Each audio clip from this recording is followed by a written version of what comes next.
എല്ലാവർക്കും GK tips PSCയിലേക്ക് സ്വാഗതം. ഇനി നമ്മൾ 6ാം ക്ലാസ്സിലെ SCERT സയൻസ് പാഠപുസ്തകത്തിലേക്ക് കടക്കുകയാണ്. അതിൽ ആദ്യത്തെ പാഠം ആഹാരത്തിലൂടെ ആരോഗ്യം. ആഹാരത്തിൽ അടങ്ങിയിരിക്കുന്ന പോഷകഘടകങ്ങളെക്കുറിച്ചാണ്. ആഹാരത്തിൽ അടങ്ങിയിരിക്കുന്ന പോഷകഘടകങ്ങളെക്കുറിച്ച് മുൻപൊരു വീഡിയോ ചെയ്തിട്ടുണ്ട്. അതിൻ്റെ ലിങ്ക് ഡിസ്ക്രിപ്ഷൻ ബോക്സിൽ കൊടുക്കുന്നതാണ്. ഈ പാഠത്തിൽ പറഞ്ഞിരിക്കുന്ന കാര്യങ്ങൾ എന്തൊക്കെയാണെന്ന് നോക്കാം. ആദ്യമായിട്ട് നമ്മുടെ ആരോഗ്യം. നമ്മുടെ ശാരീരിക പ്രവർത്തനങ്ങൾക്ക് ആവശ്യമായ ഊർജം നൽകുന്നത് ആഹാരമാണ്.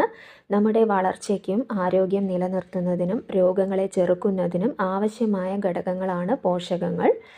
ഇവ നമുക്ക് ലഭിക്കുന്നത് ഭക്ഷണ പദാർത്ഥങ്ങളിൽ നിന്നാണ്. ഭക്ഷണ പദാർത്ഥങ്ങളിൽ അടങ്ങിയിട്ടുള്ള പോഷക ഘടകങ്ങളാണ് കാർബോഹൈഡ്രേറ്റുകൾ, പ്രോട്ടീനുകൾ, കൊഴുപ്പുകൾ, വിറ്റാമിനുകൾ, ധാതുക്കൾ തുടങ്ങിയവ. ജലം ഒരു പോഷക ഘടകമല്ലെങ്കിലും ശാരീരിക പ്രവർത്തനങ്ങൾക്ക് ആവശ്യമായ പ്രധാനപ്പെട്ട ഒരു പദാർത്ഥമാണ്. ഭക്ഷ്യവസ്തുക്കളിൽ കാണുന്ന നാരുകളും ശാരീരിക പ്രവർത്തനങ്ങൾക്ക് ആവശ്യമാണ്. എല്ലാ ആഹാരത്തിലും എല്ലാ പോഷക ഘടകങ്ങളും മതിയായ അളവിൽ ഉണ്ടാകണമെന്നില്ല.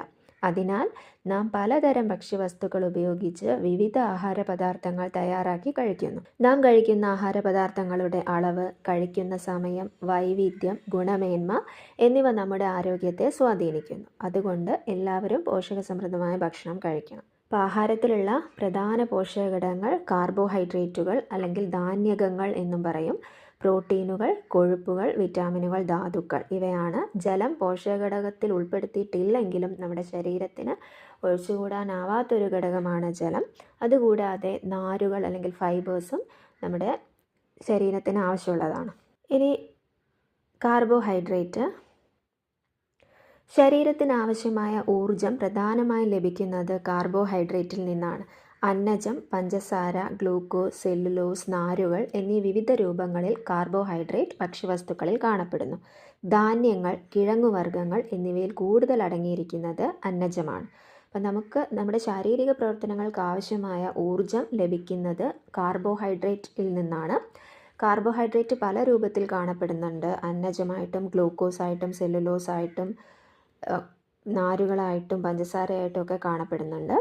ധാന്യങ്ങളിലും കിഴങ്ങുവർഗ്ഗങ്ങളിലും കൂടുതലായിട്ടുള്ളത് അന്നജമാണ്. എല്ലാ ഭക്ഷ്യവസ്തുക്കളിലും അന്നജം ഇല്ല. അന്നജം ഉണ്ടോ എന്നറിയാൻ വേണ്ടിയിട്ട് പരിശോധിക്കുന്നതാണ് അയഡിൻ ടെസ്റ്റ്. അപ്പോൾ അന്നജം ഉള്ള ഭക്ഷ്യവസ്തു ആണെങ്കിൽ അതിലെ അന്നജം അയഡിനുമായി ചേരുമ്പോൾ ഇരുണ്ട നീല നിറം ഉണ്ടാകും. അന്നജത്തിൻ്റെ അളവനുസരിച്ച് നീല നിറത്തിൻ്റെ കാഠിന്യത്തിൽ വ്യത്യാസമുണ്ടാകും. അപ്പോൾ അന്നജ പരിശോധനയ്ക്ക് വേണ്ടി ഉപയോഗിക്കുന്നതാണ് അയഡിൻ ടെസ്റ്റ്. കൂടുതൽ അന്നജം ഉണ്ടെങ്കിൽ ഇരുണ്ട നീല നിറമാണ് ഉണ്ടാകുക. ഇനി ചെറുധാന്യങ്ങൾ അല്ലെങ്കിൽ മില്ലറ്റ്സ്.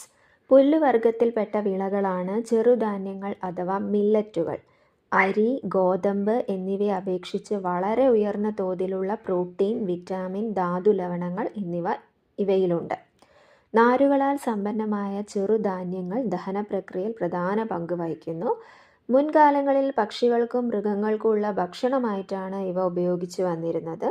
ഇവയുടെ പോഷകമൂല്യം മനസ്സിലാക്കിയതോടുകൂടിയാണ് മനുഷ്യരും ആഹാരമായിട്ട് ഈ ചെറുധാന്യങ്ങൾ ഉപയോഗിച്ചു തുടങ്ങിയത്. അതിൽ ഉൾപ്പെടുന്നവയാണ് നമ്മുടെ റാഗി, പിന്നെ അതുപോലെ ബജ്ര, തിന, ചോളം, ചാമ ഇതൊക്കെ ചെറുധാന്യങ്ങൾ അല്ലെങ്കിൽ മില്ലറ്റ്സിൽ പെടുന്നതാണ്. കാർഷിക സംഘടനയും ഐക്യരാഷ്ട്രസഭയും 2023 അന്താരാഷ്ട്ര മില്ലറ്റ് വർഷമായിട്ടാണ് ആചരിച്ചത്. ഇനി പ്രോട്ടീൻ. ശരീരനിർമ്മിതിക്കും വളർച്ചയ്ക്കും ആവശ്യമായ ഒരു പ്രധാന പോഷകഘടകമാണ് പ്രോട്ടീൻ. പേശികൾ, തലമുടി, ത്വക്ക് എന്നിവയുടെ ആരോഗ്യത്തിന് പ്രോട്ടീൻ ആവശ്യമാണ്. കൂടാതെ ഇവ ഊർജവും പ്രദാനം ചെയ്യുന്നു.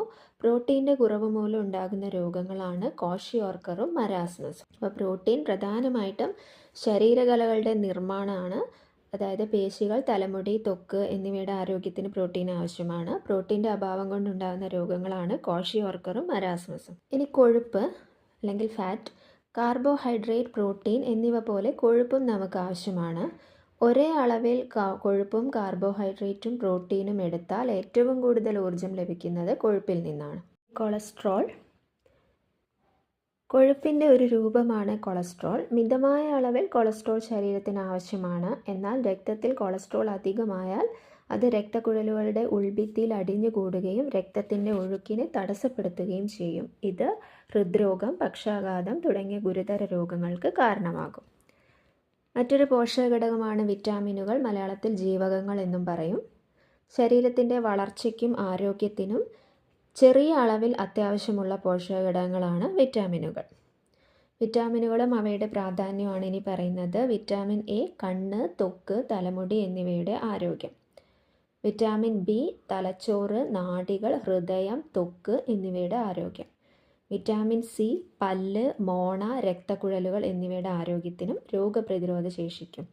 വിറ്റാമിൻ ഡി എല്ലുകളുടെയും പല്ലുകളുടെയും ആരോഗ്യത്തിനും രോഗപ്രതിരോധ ശേഷിക്കും. വിറ്റാമിൻ ഇ നാഡികളുടെ ശരിയായ പ്രവർത്തനത്തിന്. വിറ്റാമിൻ കെ മുറിവുണ്ടാകുമ്പോൾ രക്തം കട്ടപിടിക്കുന്നതിന്. ഇപ്പോൾ കണ്ണിന് ആവശ്യമുള്ള ഒരു വിറ്റാമിനാണ് വിറ്റാമിൻ എ. വിറ്റാമിൻ എയുടെ അഭാവം കൊണ്ടുണ്ടാകുന്ന നേത്രരോഗങ്ങളെക്കുറിച്ചൊക്കെ നമ്മൾ മുൻപത്തെ വീഡിയോയിൽ പറഞ്ഞിട്ടുണ്ട്. തലച്ചോറ്, നാഡികൾ, ഹൃദയം, ത്വക്ക് എന്നിവയുടെ ആരോഗ്യത്തിന് വിറ്റാമിൻ ബി ആവശ്യമാണ്. പല്ല്, മോണ, രക്തക്കുഴലുകൾ എന്നിവയുടെ ആരോഗ്യത്തിനും രോഗപ്രതിരോധ ശേഷിക്കും വിറ്റാമിൻ സി ആവശ്യമാണ്. എല്ലുകളുടെയും പല്ലുകളുടെ ആരോഗ്യത്തിന് ആവശ്യമുള്ളതാണ് വിറ്റാമിൻ ഡി. നാഡികളുടെ ശരിയായ പ്രവർത്തനത്തിന് വിറ്റാമിൻ ഇ ആവശ്യമാണ്. മുറിവുണ്ടാകുമ്പോൾ രക്തം കട്ടപിടിക്കുന്നതിന് വിറ്റാമിൻ കെ ആവശ്യമാണ്. ഇനി വിറ്റാമിൻ ഡിയും ബി കോംപ്ലക്സും. സൂര്യപ്രകാശത്തിൽ നിന്ന് ലഭിക്കുന്ന വിറ്റാമിനാണ് വിറ്റാമിൻ ഡി. ചെറിയ അളവിൽ ഭക്ഷണത്തിലൂടെ ഇത് ലഭിക്കുന്നുണ്ട്. എല്ലുകളുടെയും പല്ലുകളുടെയും ആരോഗ്യത്തിനും രോഗപ്രതിരോധ ശേഷിക്കും ആവശ്യമാണ്.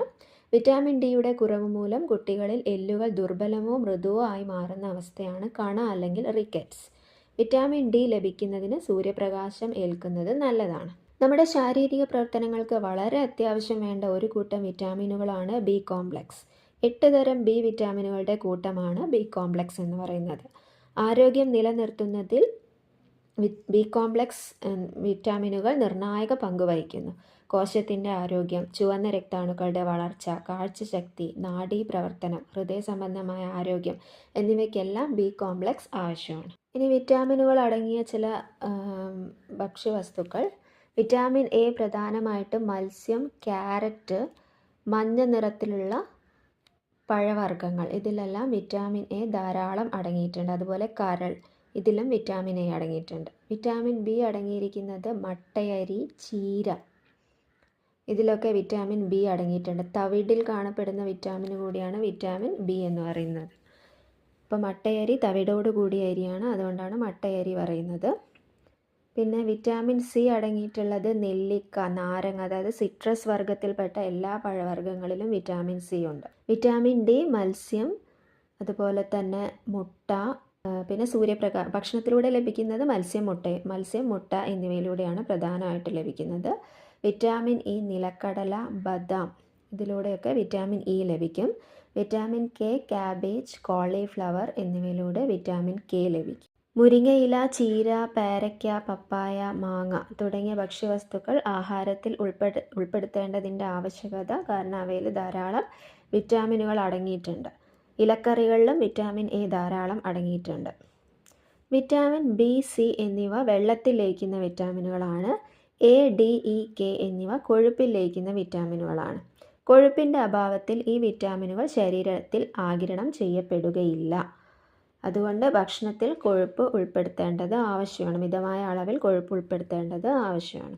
വെള്ളത്തിൽ ലയിക്കുന്ന വിറ്റാമിനുകളാണ് വിറ്റാമിനുകൾ ബിയും സിയും. കൊഴുപ്പിൽ ലയിക്കുന്നവയാണ് എ, ഡി, ഇ, കെ. അപ്പോൾ നമ്മുടെ ശരീരത്തിൽ ആവശ്യത്തിന് കൊഴുപ്പില്ല എങ്കിൽ ഈ വിറ്റാമിനുകൾ ശരീരത്തിലേക്ക് ആഗിരണം ചെയ്യപ്പെടുകയില്ല. ഇനി മറ്റ് ചില ധാതുക്കൾ കൂടി ശരീരത്തിന് ആവശ്യമുണ്ട്. അങ്ങനെയുള്ള ഒരു ധാതുവാണ് അയൺ. ഇത്തരം ധാതുക്കൾ ശരീരത്തിൻ്റെ ശരിയായ വളർച്ചയ്ക്കും ആരോഗ്യത്തിനും അത്യന്താപേക്ഷിതമാണ്. അപ്പോൾ ഏതൊക്കെയാണ് പ്രധാനപ്പെട്ട ധാതുക്കൾ, ശരീരത്തിന് ആവശ്യമുള്ള ധാതുക്കളും അവ അടങ്ങിയിരിക്കുന്ന ആഹാരവും അതിൻ്റെ പ്രാധാന്യം നോക്കാം. അയൺ അല്ലെങ്കിൽ ഇരുമ്പ് അടങ്ങിയിരിക്കുന്നത് ഇലക്കറികളിൽ, ശർക്കരയിൽ, മത്സ്യത്തിൽ, കരളിൽ, ഇതിലൊക്കെ ഇരുമ്പ് അടങ്ങിയിട്ടുണ്ട്. പ്രാധാന്യം രക്തത്തിലെ ഹീമോഗ്ലോബിൻ്റെ നിർമ്മാണത്തിൽ പ്രധാന പങ്ക് വഹിക്കുന്നു. ഹീമോഗ്ലോബിൻ എന്ന് പറയുന്നത് അയൺ അടങ്ങിയൊരു പ്രോട്ടീനാണ്. അപ്പോൾ ഹീമോഗ്ലോബിൻ്റെ നിർമ്മാണത്തിന് ഇരുമ്പ് അത്യന്താപേക്ഷിതമാണ്. കാൽസ്യം ആഹാരം, മുട്ട, പാൽ, ഇലക്കറികൾ, മത്സ്യം. പ്രാധാന്യം എല്ലുകളുടെയും പല്ലുകളുടെയും നിർമ്മാണത്തിനും രക്തം കട്ട പിടിക്കുന്നതിനും അതുപോലെ തന്നെ പേശികളുടെ പ്രവർത്തനത്തിനും കാൽസ്യം ആവശ്യമാണ്. അയോഡിൻ, കടൽ വിഭവങ്ങളിലാണ് അയോഡിൻ കൂടുതലായിട്ടുള്ളത്. തൈറോയ്ഡ് ഗ്രന്ഥിയുടെ പ്രവർത്തനത്തിന് സഹായിക്കുന്നു. അയഡിൻ്റെ അഭാവത്താൽ തൈറോയ്ഡ് ഗ്രന്ഥി വീർത്ത് വലുതാകുന്ന അവസ്ഥയാണ് ഗോയിറ്റർ എന്ന് മുൻപത്തെ ഒരു വീഡിയോയിൽ നമ്മൾ പറഞ്ഞിട്ടുണ്ട്. അപ്പോൾ ഇവയൊക്കെയാണ് ശരീരത്തിന് ആവശ്യമുള്ള പ്രധാനപ്പെട്ട ധാതുക്കൾ. ഇനി ഹീമോഗ്ലോബിൻ. ചുവന്ന രക്താണുക്കളിൽ കാണപ്പെടുന്ന വർണ്ണകമാണ് ഹീമോഗ്ലോബിൻ. ഇവ രക്തത്തിന് ചുവപ്പ് നിറം നൽകുന്നു. രക്തത്തിലെത്തുന്ന ഓക്സിജനെ കോശങ്ങളിൽ എത്തിക്കുന്നതും അവിടെ നിന്ന് കാർബൺ ഡൈ ഓക്സൈഡിനെ തിരിച്ചു കൊണ്ടുപോകുന്നതും ഹീമോഗ്ലോബിനാണ്. ഇനി രക്തത്തിൽ ഹീമോഗ്ലോബിൻ കുറയുന്ന അവസ്ഥയാണ് അനീമിയ അല്ലെങ്കിൽ വിളർച്ച എന്ന് പറയുന്നത്. ഇനി പറയുന്നത് ചില അപര്യാപ്തത രോഗങ്ങൾ അല്ലെങ്കിൽ ഡെഫിഷ്യൻസി ഡിസീസിനെ കുറിച്ചാണ്. വിറ്റാമിൻ എയുടെ അപര്യാപ്തത കൊണ്ടുണ്ടാകുന്നതാണ് നിശാന്തത. വിറ്റാമിൻ ബി ഗ്ലോസിറ്റീസ്, അതായത് നാവ് വീക്കവും നാവിലെ തൊലി ഇളകുന്ന അവസ്ഥയാണ് ഗ്ലോസിറ്റീസ് എന്ന് പറയുന്നത്. അതുപോലെ വായ്പുണ്ണും വിറ്റാമിൻ ബിയുടെ കുറവ് കൊണ്ടുണ്ടാകും. വിറ്റാമിൻ സി ആണെങ്കിൽ സ്കർവി എന്ന് പറയുന്ന അവസ്ഥ ഉണ്ടാകും, മോണയിൽ നിന്നുള്ള രക്തസ്രാവം. പിന്നെ വിറ്റാമിൻ എല്ലാം മോണയിൽ നിന്നുള്ള രക്തസ്രാവം എല്ലാം സ്കർവി അല്ല. ഈ സ്കർവി എന്ന രോഗത്തിൻ്റെ ഭാഗമായിട്ട് മോണയിൽ നിന്ന് രക്തസ്രാവം വരാം. വിറ്റാമിൻ ഡിയുടെ അപര്യാപ്തത കൊണ്ട് കണ അല്ലെങ്കിൽ റിക്കറ്റ്സ്. വിറ്റാമിൻ എ നിശാന്തത മാത്രമല്ല, വിറ്റാമിൻ എ തുടർച്ചയായി കുറയുകയാണെങ്കിൽ അത് സിറോഫ്താൽമിയ എന്ന് പറയുന്ന കാഴ്ച നഷ്ടപ്പെടുന്ന അവസ്ഥയിലേക്ക് നയിക്കാം. വിറ്റാമിൻ ബിയുടെ അപര്യാപ്തത കൊണ്ടുണ്ടാകുന്ന ഒരു രോഗമാണ് ഗ്ലോസിറ്റീസ്. ഗ്ലോസിറ്റീസ് എന്ന് പറഞ്ഞാൽ നാവിന് വീക്കവും നാവിലെ തൊലി ഇളകി വരുന്ന അവസ്ഥയും പിന്നെ വായ്പുണ്ണും ഉണ്ടാവാം. വിറ്റാമിൻ സിയുടെ അപര്യാപ്തത കൊണ്ട് സ്കർവി. വിറ്റാമിൻ ഡിയുടെ അപര്യാപ്തത കൊണ്ട് കാണാം. ഇനി നിശാന്തത. എന്താണ് നിശാന്തത എന്ന്? ഇരുട്ടിലും മങ്ങിയ വെളിച്ചത്തിലും അനുഭവപ്പെടുന്ന കാഴ്ചക്കുറവാണ് നിശാന്തത. നിശാന്തതയുള്ള വ്യക്തികൾക്ക് പകലും രാത്രിയിൽ നല്ല വെളിച്ചത്തിലും കാഴ്ചയ്ക്ക് യാതൊരു തകരാറും ഉണ്ടായിരിക്കില്ല. ഈ ധാതുക്കളുടെ അപര്യാപ്തത കൊണ്ടുണ്ടാകുന്ന രോഗങ്ങൾ: അയണിൻ്റെ അപര്യാപ്തത കൊണ്ട് അനീമിയ അല്ലെങ്കിൽ വിളർച്ച, അയഡിൻ്റെ അപര്യാപ്തത കൊണ്ട് ഗോയിറ്റർ, കാൽസ്യത്തിൻ്റെ അപര്യാപ്തത കൊണ്ട് ഓസ്റ്റിയോപോറോസിസ്, അസ്ഥികൾക്ക് നാശം സംഭവിക്കുക, അസ്ഥികൾ പൊടിഞ്ഞു പോകുന്ന അവസ്ഥ ഓസ്റ്റിയോപോറോസിസ്. അസ്ഥികളിലെ ധാതുക്കളുടെ സാന്ദ്രത കുറയുന്നത് മൂലം എല്ലുകളുടെ കട്ടി കുറഞ്ഞ് ദുർബലമാകുന്ന അവസ്ഥയാണ് ഓസ്റ്റിയോപോറോസിസ് അല്ലെങ്കിൽ അസ്ഥിക്ഷയം. എല്ലുകളുടെ ബലക്ഷയം, പൊട്ടൽ എന്നിവയ്ക്ക് കാരണമാകും ഓസ്റ്റിയോപോറോസിസ്. ഇനി പോഷകേതര ഘടകം. അതിൽ ഒന്നാണ് നാരുകൾ അല്ലെങ്കിൽ ഫൈബേഴ്സ്. സസ്യാഹാരത്തിലൂടെ ലഭിക്കുന്നതും ശരീരത്തിന് ദഹിപ്പിക്കാൻ കഴിയാത്തതുമാണ് നാരുകൾ അല്ലെങ്കിൽ സെല്ലുലോസ് എന്ന് പറയുന്നത്. പിന്നെ നമ്മൾ എന്തിനാണ് ഈ നാരുകൾ ഭക്ഷണത്തിൽ ഉൾപ്പെടുത്തുന്നത് എന്ന് പറഞ്ഞാൽ, ദഹനം, വൻകുടലിലൂടെ വിസർജ്യ വസ്തുക്കളുടെ പുറന്തള്ളൽ എന്നിവ സുഗമമാക്കുന്നത് നാരുകളാണ്. തവിട് അടങ്ങിയ ധാന്യങ്ങൾ, ഇലക്കറികൾ, പച്ചക്കറികൾ, വാഴയുടെ പിണ്ടി, വാഴക്കൂമ്പ് തുടങ്ങിയവയിൽ ധാരാളം നാരുകൾ അടങ്ങിയിരിക്കുന്നു. ഇനി ജലം. നമ്മുടെ ശരീരത്തിൻ്റെ ഏതാണ്ട് 70% ജലമാണ്. ദഹനം, രക്തചംക്രമണം, വിസർജനം തുടങ്ങിയ വിവിധ ശാരീരിക പ്രവർത്തനങ്ങൾക്ക് ജലം ആവശ്യമാണ്. മൂത്രം, വിയർപ്പ് മുതലായവയിലൂടെ ശരീരത്തിൽ നിന്ന് ജലനഷ്ടം ഉണ്ടാകുന്നു. അതിനാൽ ധാരാളം ശുദ്ധജലം കുടിക്കണം.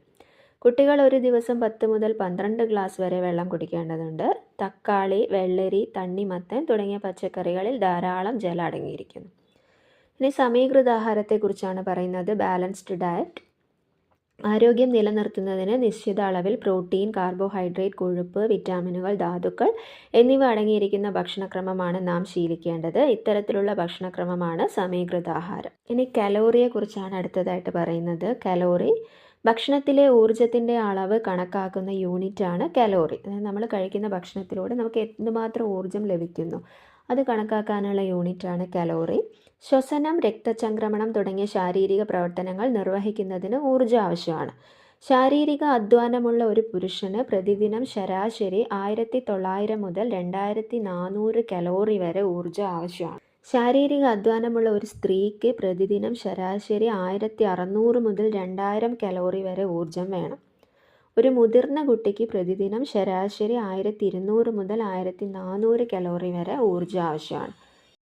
ബേസിക് സയൻസിലെ ആദ്യത്തെ പാഠത്തിലുള്ള പ്രധാനപ്പെട്ട പോയിന്റ്.